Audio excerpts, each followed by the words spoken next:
Hey guys, it's Dr. Chillin here, and today we are back with another manga review of Boruto, chapter 56, that just released today. I haven't made a video in a while, but I thought, hey, why not start it back up, you know?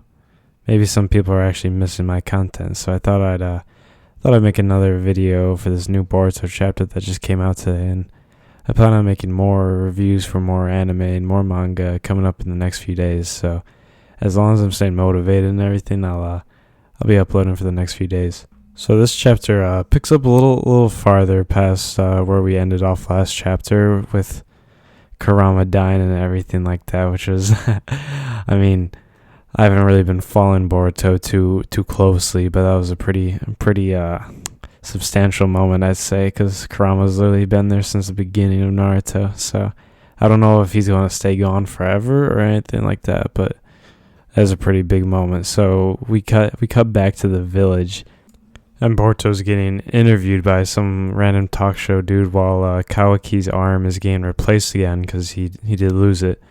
And Amato's speaking to them, and we see that Samir's here too with them. Samir's here, and she's moving up in the ranks. We haven't really seen her that often in the manga, but it seems that she has come back, and it seems like she may be playing more of a pivotal role in the ninja tools, because that's where it seems Boruto's going, more of the ninja tool way rather than expanding more on new jutsus and stuff like that. It seems like they're going more towards ninja tools and science and all of that.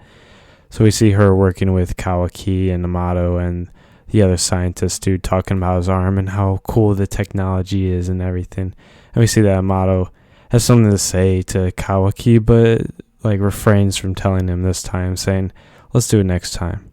And we come back to Boruto. We see him getting interviewed again, being in the limelight, getting all the credit for saving the village from the Itsuki, which I thought was an interesting take, that they're kind of giving him all the praise, and they never really expanded on it in the chapter as to why Naruto and Sasuke and Kawaki didn't get any praise, but it's interesting to see where this will go on after this. But then we cut to some of Boruto's classmates talking about how it seems like he's all starstruck and everything, but he's really actually going through some pain. And this is shown in the next few panels when Kawaki and Boruto are talking together, and you can see the pain that Boruto's going through, because Boruto's kind of like in the position that Kawaki was in. Kawaki was so close to becoming a Suzuki, and now Boruto's kind of in that position, and they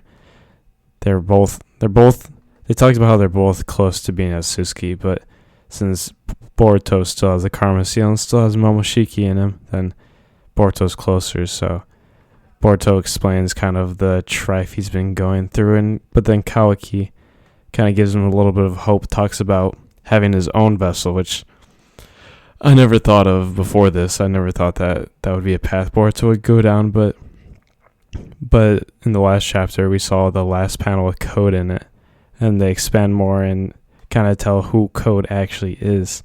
And we get to find out that Code is actually someone that's special. We thought that most of the hard hitters in the secret organization were already revealed and already taken down, but turns out there's this one next person who is actually extremely strong and also has a Karma Seal. We get to see him infiltrate Boruto's cult facility. I don't exactly understand what this is, but it seems to be in some cold place, and there seems to be something hiding here at first, and we don't really get to see what it really is until later in the chapter.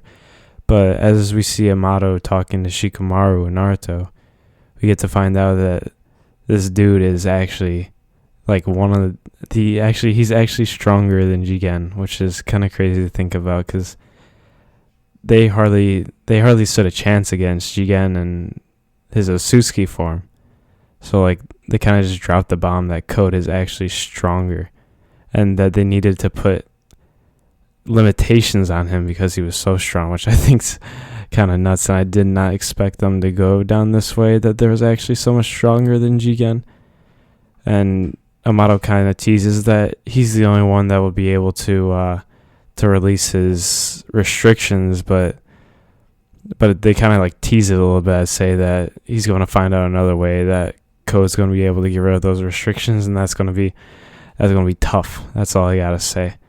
And as they're talking about that, we get to see that Naruto is declaring a Gokage summit, as is said in the translation, the Viz translation, which I don't know why it's called Gokage to be honest, but I don't know. I'm happy to see all the Hokage, not the all the Kage again, because we haven't seen them in a while. I can't remember the last time we've seen all the Kage. So, and it's always cool to see the Kage, you know.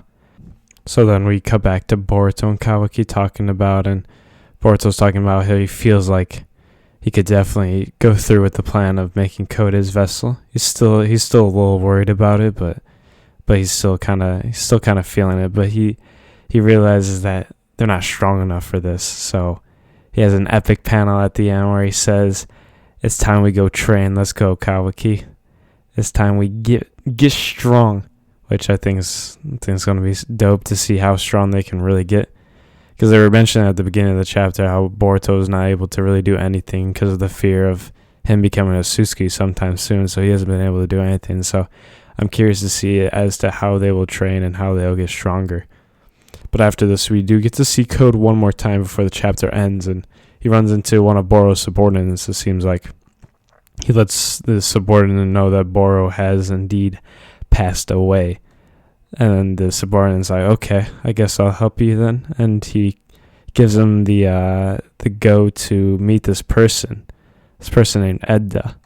They were talking about earlier in the chapter how there were other clones of Code that were made, but had to be destroyed because they would have threatened Jigen's power. But it seems like Boro was hiding some of these clones, and there seems to be this one that Code does know named Ida, which I don't know what she's gonna do, but she's probably pretty strong too. He does say that she does know everything in this world, which I don't know what that's supposed to mean, but that's pretty menacing if you ask me. And that's where the chapter ends, kind of leaving us on a cliffhanger there without giving us any more information as to who this Ida person is and what Code plans on doing with her. But overall, I thought it was a pretty good chapter. I kind of forgotten that Boruto was releasing today, and I just saw it on Twitter. And I'm like, hey, I completely forgot about that. So I wasn't really expecting too much because the last chapter was kind of the ending of the whole fight that we had. We see that Naruto lost Kurama, Sasuke lost his Rinnegan, which is definitely huge. But overall, I did enjoy it, and I'm kind of excited now.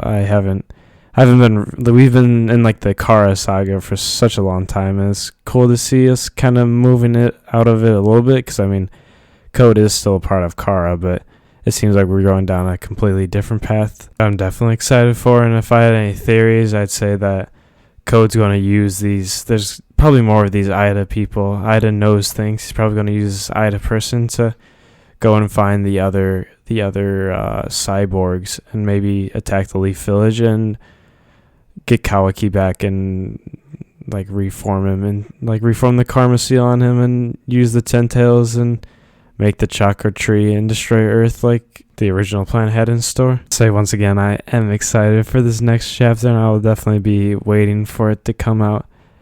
This is not my most anticipated out of everything I'm reading and watching right now, but it's definitely something I'm without a doubt interested in, and I plan on keeping up with it and making videos every time a chapter comes out.